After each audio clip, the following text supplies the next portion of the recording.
Ahoj, tu je Naty. Dneska si pripravíme takéto rýchle a jednoduché tiramisu guličky.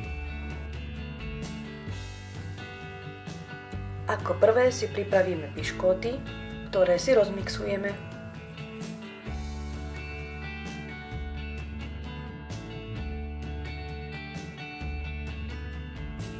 Do misky si pripravíme jemný tvaroh.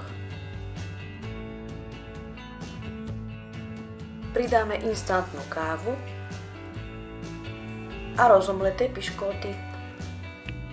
Všetko spolu dobre premiešame.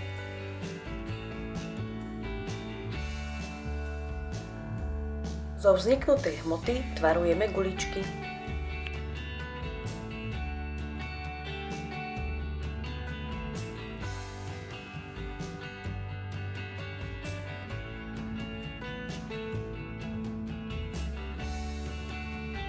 Nakoniec guličky obalíme v osladenom kakaovom prášku.